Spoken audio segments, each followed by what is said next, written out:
Bismillahirrahmanirrahim. Alhamdulillahirabbil alamin. Wa bihi nasta'in ala umuri dunya waddin, wa salatu wassalam ala sayyidil mursalin wa imamil muttaqin sayyidina wa maulana Muhammadin wa ala alihi wa sahbihi ajma'in.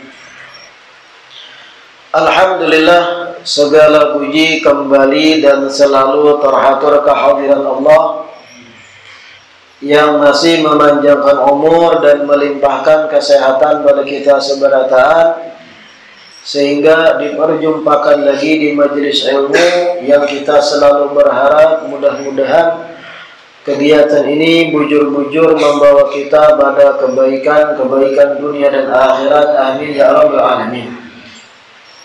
Melanjutkan kitab Kaifa Takunu Ghaniyan. Hal yang ke-13 menyebabkan lancarnya rezeki, at-tabkiru fi talabi rizki, bersegera di pagi hari di dalam mencari rezeki. Hal yang ke-13 penyebab rezeki lancar, bersegera, besungsung di pagi hari ketika memulai mencari rezeki. At-tabkir, nah itu di kitab At-Takbir, terbalik, kaf lawan baknya bujuri. At-tabkir fi talabi rizki wa adamun naumi sabahan mujibani lil ghina. Basungsung di pagi hari untuk mencari rezeki dan tidak tidur di waktu subuh, mujibani lil ghina, adalah penyebab kekayaan. Basungsung tulak mencari rezeki dan kada guring di waktu subuh, khususnya setelah sembahyang subuh. Mujibani lil ghina itu penyebab kekayaan. Qala sallallahu alaihi wasallam, Rasulullah bersabda, Allahumma barik li ummati fi bukuriha. Ujar Nabi, Allahumma, ya Allah, barik li ummati, berilah keberkahan bagi umatku, fi bukuriha, di waktu pagi hari. Ya Allah, berikan dan limpahkan keberkahan gasan umat ulun, jar Nabi, di waktu pagi sungsung, ba'dal fajar, setelah sembahyang subuh sampai matahari muncul. Itu waktu nang barokah. Nabi berdoa memintakan gasan umat sidin. Wa qala alaihi assalatu wassalam, bakiru fi talabi rizki wal hawaiji fa innal bukura barakatun. Riwayat lain Nabi bersabda, bakiru fi talabi rizki, bersegeralah di pagi hari kalian di dalam mencari rezeki. wal hawaiji, dan di dalam memenuhi kebutuhan-kebutuhan.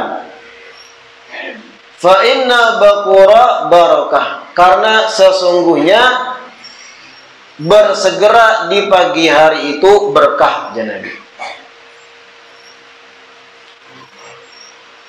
Fajtahid akhi an la tanama ba'da salati subhi ilal isyraq. Maka upayakanlah wahai saudaraku, upayakanlah wahai dangsanaku, an la tanama ba'da salati subhi, agar engkau tidak tidur lagi setelah salat subuh. Ilal isyraq, sampai kepada waktu isyraq. Faqad qila, sungguh dikatakan, innal arzaqa tuqsamu ba'da salati subhi, bahwasanya rejeki itu dibagiakan setelah salat subuh. Wa kana salafu yanhauna 'anil naumi ba'da salati subhi, dan ulama salaf mengatakan mereka melarang untuk tidur setelah salat subuh. Wa yaqulun bi annahu yurithu faqra, dan ulama salaf mengatakan guring imbah salat subuh itu mewariskan kefakiran. Wa huwa mujarrabun, dan ini terbukti. Fa bitabkiri tazharu barakatul awqat, dengan bersegera di waktu pagi di dalam mencari rezeki akan nampak keberkahan waktu baginya. Wa tuqda bidzalika katsiru minal hajat, dan dengan bersegera di waktu pagi mencari rezeki, tuqda bidzalika katsirun minal hajat, banyak kebutuhan-kebutuhan akan terpenuhi. Nah, ini hal yang ke-13 yang menyebabkan rezeki lancar. Bersungsung di pagi hari di dalam memulai mencari rezeki. Di dalam rincian penjelasannya tentu saja kita masing-masing berbeda-beda. Kita yang gawiannya sakahandak hati memulai, ibarat pian bisnis pian berjualan di pasar. Gawian pian contohnya bisi toko sorang, bisi warung sorang, atau pian gawiannya menurih. Orang-orang yang semacam ini bisa mengatur waktu, disungsungi di dalam mencari rezeki. Imbah sholat subuh, bawirid, langsung ya buka toko. Kadada nang menung karibit, ya ba'amaliyah di situ. Kalau yang manuri bagus, imbah sembahyang subuh, tulak langsung manuri.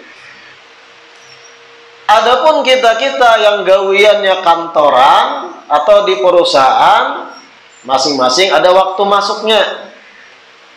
Nah, ini disungsungi kada ambili orang nang jemputan bis nih. Sungsung dah. Balambat-lambat tinggalkan orang tuh. Tergantung waktu. Jadi ini lebih mengarah kepada mereka yang profesinya bisa mengatur waktu kapan aja. Khususnya nang berkecimpung mencari rezeki di pasar. Kalau kawa sungsungi buka toko, sungsungi bersiap-siap barang tuh nah, untuk segera membuka lapak. Nang manure sungsungi, habis sembahyang subuh doa wirid langsung aja tulak.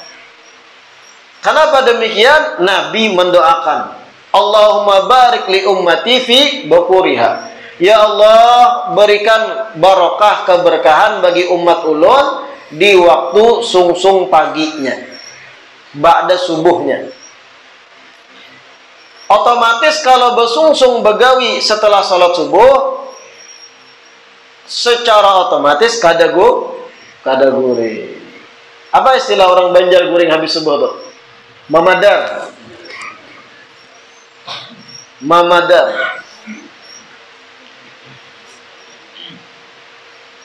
As-subhatu tamna'u rizik. Ada satu riwayat. Guring habis sembahyang subuh itu menghalangi rezeki datang. Tapi itu guring paling nikmat biasanya. Guring imbah tuntung salat subuh menghalangi rezeki. Lalu bagaimana dengan orang yang kada subuh sama sekali? Lalu bagaimana dengan orang yang melandau? Nang guring tapi inya sembahyang subuh. Di waktunya kada keluar waktu subuh. Guring imbahnya menghalangi rezeki. Lalu bagaimana dengan yang kada bersubuh sama sekali? Bangun jam 8, jam 9. Maginya inya dijauhkan dari rezeki. Dan ini berlaku lakian binian. Suami istri berlaku. Jangan nang ditangati abahnya aja. Pian jangan guring lagi. Ulun jangan guring, jangan bini. Karena pian kepala rumah tangga pasti rezeki itu urusan pian. Ada hal sama keduanya. Ada pulang nang membahas ulun bibai imbah subuh kebiasaan guring. Bangun jam 8, 9. Tapi rezeki ulun lancar-lancar aja. Kayak apa nih gambarannya? Makanya tadi menghalangi rezeki. Seandainya kada guring rezeki pian lebih lagi. Seandainya kada guring dipaksakan rezeki pian akan melimpah ruah lagi. Nah itu. Bayangkan kan kada bersubuh sama sekali itu. Nah ingat kan. Makanya jangan repot apabila kita menemui perjalanan hidup itu rezeki macet. Duit bangalih pada nang rajin becari, jualan kada tapi payun kayak nang rajin-rajin, gaji lambat dicairkan, bonus kada cair-cair, THR potong urang sekian persen, bansos ampihan. Ketika mana merasa rezeki macet, kadusa datang ke ulama, datang ke Habib minta banyu, samburakan ulun, minta banyu, gasan sarap dagang, gasan ulun simburakan ke panci, kebetulan berjual nasi goreng. Piannya jaga kewajiban yang 5 waktu, lebih-lebih salat subuh, insya Allah Nabi yang mendoakan langsung diberkahi hidup pian, berkecukupan. Nah itu bersungsung di dalam mencari rezeki. Ini hal yang ke-13 yang menjadi sebab rezeki lancar. Yang ke-14 ad-diyafatu wal karam. Hal yang ke-14 menjadi sebab rezeki lancar, ad-diyafatu, menjamu tamu. Wal karam, dan bersifat pemurah, dermawan. Menjamu tamu dan bersifat pemurah, dermawan. Pahamlah kata menjamu tamu. Kada mau Allah tamu jadi jamu ada. Ad-diyafatu, menjamu. Apa menjamu tamu? Tamu beelang ke rumah, disuguhi makanan minuman, disuguhi hal yang bisa dikonsumsi. Nah itu menjamu tamu. Yang kedua al-karam, dermawan, pemurah, kada pemalar, kada engken. Ini penyebab yang ke-14 rezeki lancar. Menjamu tamu dengan karam, pemurah itu berkaitan. Orang yang ke-7 menjamu orang lain, otomatis ini tuh pemurah, kada engken.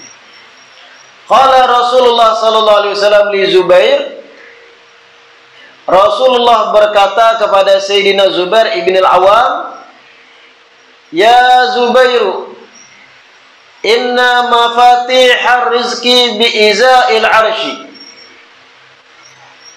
Wahai Zubair, sesungguhnya kunci-kunci rezeki itu berada di sisi arsy.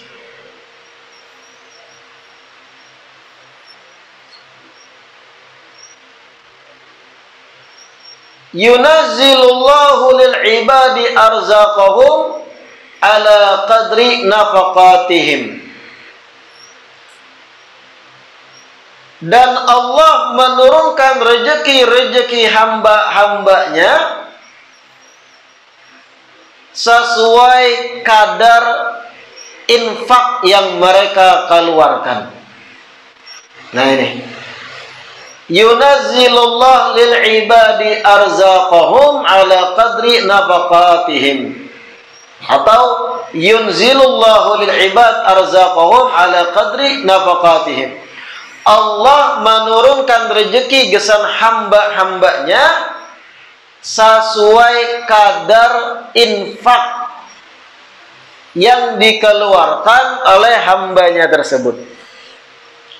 Faman katsara kutsira lahu. Ya-nya itu hilangkan, salah cetak kan.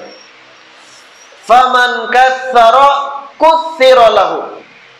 Maka barang siapa yang banyak bersedekah, banyak mengeluarkan infak, banyak menderma, kutsira lahu, maka rezekinya pun akan diperbanyak. Wa man qallala kullila lahu, dan barang siapa yang sedikit di dalam bersedekah, engken mengeluarkan duit untuk membantu orang lain, qullila lahu, maka rezekinya pun akan disedikitkan. Nah ini penting nih, satu hal yang prinsipil. Ujar Nabi kepada Sayyidina Zubair, Allah itu menurunkan rezeki kepada hamba-hambanya sesuai kadar keluarnya duit dari si hamba untuk berinfak, bersedekah, berderma. Semakin seorang hamba tuh ketujuh berbagi duit, membantu fakir, miskin, membantu anak yatim, membantu orang-orang yang kekurangan, berbagi makanan di hari Jumat. Semakin ia banyak berbagi, mengeluarkan rezeki, menyisihkan harta, semakin diperbanyak, semakin lancar Allah turunkan rezeki baginya. Dan siapa orang yang sedikit engken mengeluarkan duit gesan memberi orang bersedekah tuh ngalih benar. Ada orang minta-minta, amun kada pincang, amun kada picak, kada mau diberi. Nang bebaya nang ringkut-ringkut, bisa aja begawi ya. Ngalih benar tuh nang. Padahal itu ucapannya tadi bisa inya begawi membenarkan kebakhilan atau keengkenan yang ada pada diri. Amun sudah orang tuh nang lingsak berjalan batis kededah nyarinya mau. Ngalih benar tuh berpikir lawas untuk mengeluarkan duit dari harta. Siapa orang yang sedikit mengeluarkan infak, sedekah, maka disedikitkan pula rezekinya, ujar Nabi. Man qallala qullila. Nah ini urusan tadi adhiyafah, menjamu, dan karam, menderma, bersifat dermawan. Wa qala Rasulullah sallallahu alaihi wasallam, ad-dhaifu ya'ti birizqihi wa yartahilu bidhunubil qaumi yumahhisu anhum dhunubahum. Nah itu yumahhis bukan yumahid. Do titiknya hilangkan, shot itu. Lain do. Ujar Nabi di hadits yang lain, ad-dhaifu ya'ti birizqihi wa yartahilu bidhunubil qaumi yumahisu anhum dzunubahum. Tamu yang datang itu membawa rezeki. Tamu yang berkunjung kepada kita itu membawa rezeki. Wa yartahilu bidunubil qaumi yumahisu anhum dzunubahum. Ketika tamu sudah bulik dari rumah, buliknya tamu tersebut membawa dosa-dosa tuan rumah, menghapus akan dosa-dosa nang ampun rumah. Nah, gitu. Tamu ujar Nabi nang datang beelang itu tanda bahwa rezeki akan datang kepada kita. Ada manusia-manusia nang hatinya terketuk hendak beelang wadah kita, berkunjung lawan kita. Hakikatnya itu tanda Allah akan memberi rezeki kepada kita.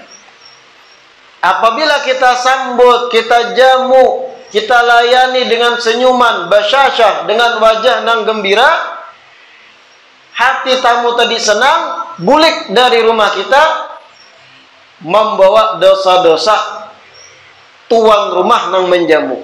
Yumahisu anhum dzunubahum, dosa-dosa tuan rumah, serumahan itu dihapus oleh sebab kedatangan tamu tersebut. Nah, jadi dahsyat. Tamu datang ke rumah itu alamat atau tanda rezeki hendak meluas.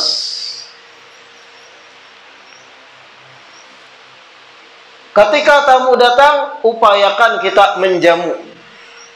Kita makani, minumi, minimal banyu putih. Minimal. Hendak lebih lagi apa yang ada di dapur kita suguhkan. Bahkan ini ulun nukil satu kisah di dalam kitab Al-Jawahir Al-Lu'lu'iyah berkaitan dengan fadilat menjamu tamu. Wa hukiya annahu kana li Abdullah ibn Mubarak radhiyallahu anhu farasul. Diceritakan Sayyidina Abdullah ibn Mubarak, beliau memiliki kuda yang gagah. Kuda itu harta, kebanggaan bagi orang-orang di zaman itu. Faja'ahu dhaifun fadhabahahu. Faja'ahu dhaifun fadhabahahu lahu. Kemudian suatu hari datang tamu beelang kepada Sayyidina Abdullah ibn Mubarak. Ketika tamu itu datang bemalam, kuda kebanggaan sidin tadi, kuda yang gagah itu disembelih, dimasak dagingnya, gesan menjamu tamu. Nah, kuda itu halal dimakan. Pernah lah makan daging kuda, Ben? Daharapan. Fadhabahahu lahu. Kemudian kuda yang dibanggakan sidin tadi, harta sidin, disembelih sidin, dimasak, disuguhkan gesan menjamu tamu yang datang. Fakhasamathu zaujatuhu. Ketika kuda kebanggaannya itu disembelih, dimasak, disuguhkan gesan tamu, istri Abdullah ibn Mubarak sarik, keberatan. Khasamathu, sarik, kenapa pian sembelih? Itu kuda gesan dipakai mengangkat barang, gesan kita berjalanan, gesan kita kemana-mana, alat transportasi kita, gesan kita kesana kemari. Itu je ampun kita. Kenapa pian sembelih kada beizin, kada bepada, ini itu pancel tumbus. Binian macam-macam. Mai kalau sudah berargumen bakalahi kan. Terjadi pertengkaran dengan sang suami Abdullah ibn Mubarak, fatallaqaha. Akhirnya keputusan akhir Abdullah ibn Mubarak ditalak sang istri tadi. Sebenarnya kada sesimpel itu main talak aja. Mungkin nang bini ada tahu ucap, kalau itu aku kada tahan lagi lawan ikam. Habis harta nih, besan tamu warak. Bulikahkan aku ke tempat abahku. Wah.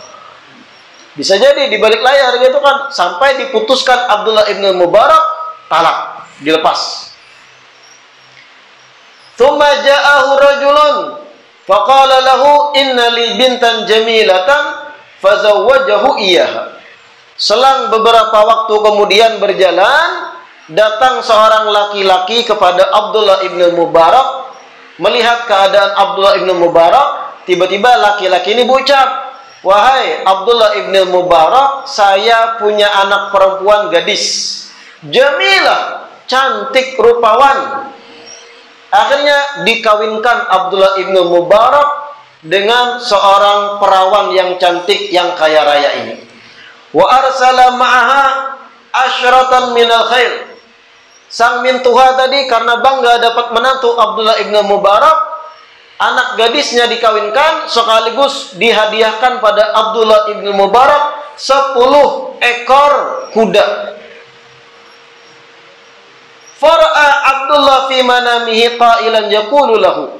Di malam hari Abdullah ibn Mubarak tertidur, terguring, lalu melihat ada seseorang berucap di dalam tidur tersebut, "Innaka tallaqta li ajlina ajuzan faqad zawwajnaka bikran." Wahai Abdullah ibn Mubarak yang dimimpin nih bapak dia, sesungguhnya pian telah menceraikan istri pian ajuzan yang sudah tua itu. Li ajlina, karena sebab kami. Faqad zawwajnaka bikran, kami balas timbal baliknya, kami nikahkan engkau dengan seorang gadis yang masih perawan. Wa dhabahta lana farasan a'tainaka 'ashran, dan engkau telah menjamu kami dengan seekor kuda yang engkau punya, maka kami balas dengan 10 ekor kuda bagimu. Ini fadilat menjamu tamu. Datang tamu tadi, sembelih sidin kuda nang satu-satunya, dimasak, disuguhkan. Nang bini abut, kenapa kuda kita seekor wara? Itu kuda ini itu, ceraikan saja aku. Aku sudah tidak sanggup bersamamu. Hari-hari menghupi wara. Bahasanya kayak itulah kalau didramatisir. Akhirnya diceraikan beliau gara-gara menjamu tamu tadi. Sekalinya Allah balas. Tiba-tiba ada seorang yang kaya raya berisi anak gadis melihat Abdullah ibn Mubarak. Muncul perasaan senang melihat Abdullah ibn Mubarak. Kalau pian jomblo bahasanya, kau ini putri ulun aja, gadis dan bungas, dikawinkan, diberi hadiah pulang kepada Abdullah ibn Mubarak 10 ekor kuda. Nah ini tadi, datangnya tamu membawa rezeki. Yang ditalak bini yang sudah tua, datang yang bujang. Ibu-ibu mendengar gini merangkut. Ini di kitab ulun kada menambah kada mengurangi, nang menghukmi terjalung tambahi. Nah ini fadilat menjamu tamu. Tapi ingatkan nih, ketika menjamu tamu jangan memaksakan diri, ujar Nabi. Ada haditsnya. Di dalam satu riwayat jar Nabi, la tatakallafu lidhaifi fatubghiduhu fa inna man abghadha ad-dhaifa faqad abghadha Allah wa man abghadha Allah abghadahu Allah. Ujar Nabi dalam hadis, la tatakallafu lidhaif, janganlah kalian memaksakan diri di dalam menjamu tamu. Fatubghiduhu, sehingga engkau nanti akan benci dengan kedatangan tamu ke rumah. Fa inna man abghadha ad-dhaifa, karena sesungguhnya seseorang yang benci dengan kedatangan tamu, faqad abghadallah, sungguh sama orang tersebut benci dengan Allah. Wa man abghadallah, dan siapa orang yang benci kepada Allah, abghadahullah, Allah pun benci kepadanya. Na'udzubillah min dzalik. Jangan memaksakan diri menjamu tamu. Pahamlah pian memaksakan diri. Apa yang ada itu suguhkan. Ibarat pian di rumah pian di jangkung. Ada tamu datang. Yang ada di dapur itu anggaplah donat, nukar di pasar, atau di dapur itu ada sanggar. Ada teh, golpara atau melati dan yang lain. Ada kopi. Nah itu yang ada di dapur. Tapi karena pian ini lagi semangat-semangatnya hendak menjamu tamu, mendengar kisah tadi dapat gadis, lalu pian memaksakan diri. Kayak apa memaksakan diri? Hadang dulah ulun berjalan menukarakan wadai. Rumah di Jangkung, nukar wadai di Maburai. Menambus lewat jalan Tanjung Selatan. Nah itu takalluf, memaksakan diri gitu. Hadanglah ulun hendak menyuguhkan pian yang terbaik karena datangnya pian ini adalah rezeki bagi ulun. Lalu bertakalluf menukar makanan di Maburai, rumah di Jangkung. Nukar minuman es boba diparingin. Takalluf benar. Bulik ke rumah. Nah, gesan pian mudahan pian senang hati bertamu di sini. Oke, senang tamu, bulik tamu tadi. Wah, alhamdulillah. Mudahan rezeki berlancar. Kedatangan pertama. Karena sudah ada unsur takalluf tadi, effort ujar kana ini. Beristilah benar sampai menghabiskan energi dan materi.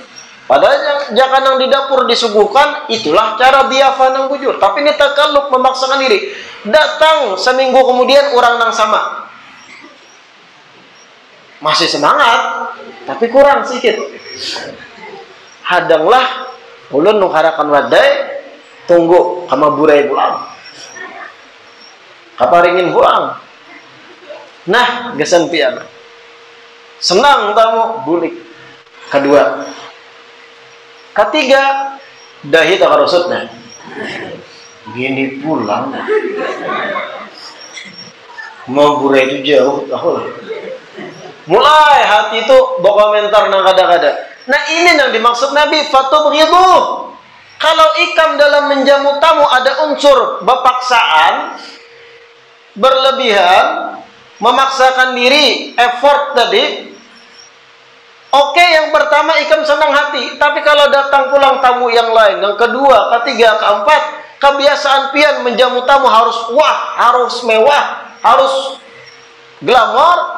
Gara-gara kebanyakan tamu, benci pian dengan kedatangan tamu. Datang tamu yang ke-8, maunya habis gulaku. Maunya datang pulang itu nih. Ngapa? Tadi udah habisin nasi di rumah. Macam-macam mandiran. Nah, benci dengan kedatangan tamu akhirnya. Lalu jar Nabi, orang yang benci dengan datangnya tamu, sungguh ia sama benci lawan Allah. Dan orang yang benci lawan Allah Ta'ala, Allah pun akan membencinya. Makanya jangan takalluf, jangan berlebihanan dalam menjamu. Artinya apa yang ada, suguhkan. Apa yang ada, keluarkan. Nah, kesimpulan yang penting ketika menjamuinya ramah tamah. Apa kabarnya? Apa maksud kedatangan? Apa kabar tiang? Kenapa nih? Apa gerangan pian anak baelang? Ada cerita apa? Ulun minta banyu bipain. Nah, jam. Pada intinya jamu tamu tapi jangan berlebihanan. Jangan sampai pian kada bakal istiqomah dengan cara yang sama menjamu tamu-tamu yang lain. Jamulah dengan yang standar yang seandainya terulang kedatangannya pian kada takarusut dahi. Apalagi sampai muha karas kayak bangkirai. Jangan. Paham tuh lah. Tamu datang, hakikatnya Allah yang menggerakkan hatinya. Dan tamu datang, tanda rezeki kita hendak meluas. Jamu tamu tadi seadanya, jangan berlebihanan, karena jiwa manusia kalau berlebihanan akan malal, akan bosan, dan ujung-ujungnya malah membenci dengan kedatangan si tamu. Adapun Abdullah ibn Mubarak tadi, beliau menjamu dengan apa yang beliau punya. Kuda itu memang ada, kadang menungkar bahasa, memang ada kuda itu. Tapi apalah daya, istri di rumah, sarik. Dan ini memang ujian orang yang soleh, ujian laki-laki yang baik yang soleh, terkadang apa? Beisi bini nang kada sepemahaman, beisi bini yang kada satu visi misi. Nah, ini ujian orang soleh. Pernah ulun sampaikan kisah di Jawahir Lu'lu'iyah yang lain. Ada seorang suami hadir pengajian di masjid. Penceramah menyampaikan di depan banyak jamaah. Ujar penceramah, ketika seseorang ingin bersedekah, maka 70 setan akan mengikat badan orang tersebut supaya kada jadi bersedekah. Ceramah nang di masjid nih. Suami tadi hadir mendengar. Oh, kalau ada orang hendak bersedekah, niat muncul di hati bersedekah, ada 70 setan kena nang bergantungan di awaknya menghalang-halangi. Ada nang bergantung di tangan, di bahu, di batis, di kepala, membaratkan awak orang tadi supaya kada jadi bersedekah. Siapa nang mampu melawannya? Ujar penceramah. Nang suami tadi itu terbakar semangatnya, bulik ke rumah. Belum tuntung ceramah. Aku akan melawan setan. Bulik ke rumah, mengatuk rumah, dibukai bini, langsung ke dapur. Sampai di dapur, mau ambil karung gandum, karung baras lah bahasa kita. Karung gandum diangkatnya, ujar nang bini, kemana? Kenapa itu? Aku hendak bersedekah. Jangan, jenong bini. Akhirnya terjadi pergulatan. Di kitab itu disebut begulat lawan nang bini, begulat kalah nang laki. Rupanya gagal bini awak. Kalah, batal. Bebulik dengan kecewa ke masjid orang tadi, suami tadi. Penceramah tadi melihat bebulik orang nih. Langsung diajak dialog, interaktif kan. Ya fulan, kenapa tadi engkau keluar dan kenapa kembali dengan wajah yang kecewa? Ujar nang suami, ulun tadi terbakar semangat, Tuan Guruai hendak bersedekah. Bulik langsung ke rumah, hendak mengambil sekarung gandum disedekahkan fakir miskin. 70 setan sudah ulun lawan, kalah. Tapi ja'at ummuhun, datang mamanya setan. Di situ ulun kalah. Nah, ini kisah ini ada di kitab Al-Jawahir Al-Lu'lu'iyah. Datang umanya setan, ada sanggup ulun. Nang 70 kalah dapat ulun aja. Kena umanya datang, indungnya datang, begulat ulun kalah. Nah, tapi insya Allah jamaah ibu-ibu di sini kadada nang kaito. Mudahan kadada tahu pulang. Berbulik kepada kita hal yang ke-14 menyebabkan rezeki lancar, al-dhiyafatu wal karam, menjamu tamu dan dermawan. Yunzilullah lil ibad arzaqahum ala qadri nafaqatihim. Allah itu menurunkan rezeki pada hamba-hambanya sesuai kadar infak keluarnya dari si hamba tadi. Apabila ianya banyak berinfak, bersedekah, membantu orang yang membutuhkan, kutsira lahu, diperbanyak juga rezeki baginya. Wa man qallala, dan siapa orang yang sedikit dalam mengeluarkan sedekah, qullila lahu, maka disedikitkan pula rezeki baginya. Kemudian kita dapat fadilat juga tadi, ilmu tentang keutamaan menjamu tamu. Datangnya tamu itu tanda membawa rezeki. Jamu tamu tapi seadanya, jangan berpaksaan diri. Karena ditakutkan kalau berpaksaan ujung-ujungnya kita malah membenci dengan kedatangan tamu-tamu yang lain yang selanjutnya datang ke rumah. Min huna wa hunaka al-iqdam fi amali tijara ma'a tawakkul 'ala Allah min asbab rizki. Qala Rasulullah sallallahu alaihi wasallam, at-tajirul jabal mahrumun wa tajirul jasur marzuqun wallahu a'lam. Insyaallah kita lanjutkan di perjumpaan majelis selanjutnya. Mudah-mudahan yang kita baca hari ini bermanfaat. Mudah-mudahan diistiqamahkan duduk di majelis ilmu, diberikan ilmu yang bermanfaat, diberikan taufik, kemudahan mengamalkan apa yang kita dengar sehingga menjadi orang-orang yang mengamalkan apa yang diketahuinya. Amin ya rabbal alamin. Rabbana anfa'na bima 'allamtana, Rabbi 'allimna alladhi yanfa'una, Rabbi faqina wa faqih ahlana wa qarabatin lana fi dinina ma'alil qutri unda wa dhakar, Rabbi waffiqna wa waffiqhum lima tartadi qawlan wa fi'lan karama, warzuqil kulla halalan daima wa akhilla atqiya ulama, na'dha bil khairi wa nuqfa kulla syar, Rabbana aslih lana kulla syu'un wa aqirra birridha mingal uyun, waqdi anna Rabbana kulla duyun qabla an ta'tiyana rusula manun, waghfiris sur anta akram man satar, wa salatullahi taghshal mustafa man ilal haqqi da'ana wal wafa, bi kitabin fihi linnasi shifa wa alal alil kirami syurafa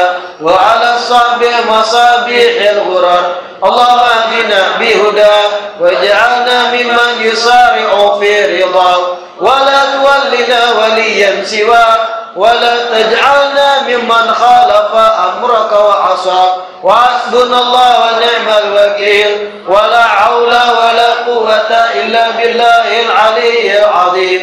Wa sallallahu ala sayyidina Muhammad wa ala alihi wa sahbihi wa sallam, walhamdulillah